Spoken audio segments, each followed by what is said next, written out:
So ayan mga paps, no? Meron tayong ginagawa dito isang Sony 14 inches to yung kanyang model, KLV-4352C. So ang problema nito wala siyang picture, no?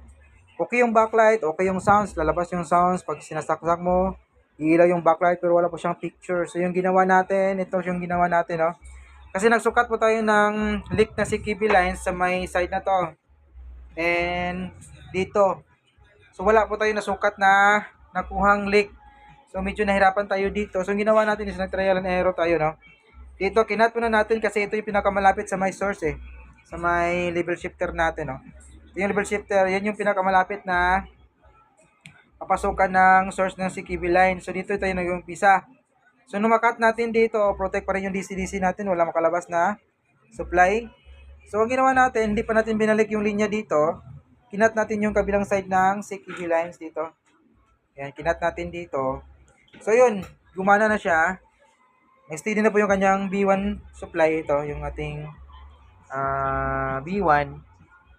So, nalaman natin na dito sa side yung problema. So, dito, na linya, binalik natin yan, kinabit natin ulit. Pero nung tinest natin ulit, nung may kabit na natin lahat yung mga linya na pinutol natin dito, ina-protect na naman yung level shifter natin ito. So, ginawa natin is, kinat po natin yung kanyang protect. Yun. Kinat po natin yung kanyang protect kasi hindi po natin mapagana yung unit kapag hindi po natin kinakat yung protect dyan ng ating level shifter na RT6930. Ayan. So, ang protect nito, nasa, mula dito number 1, pin number 15, 16, 17 po yan yung kinat natin. No? So, ito na po yung kanyang resulta. Ayan. Saksak natin, no? Saksak ko lang pala. Then, angat natin. Ayun, no? Tapos yung logo ng Sony.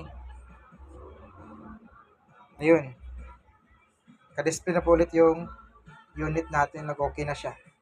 Ayan. All goods na.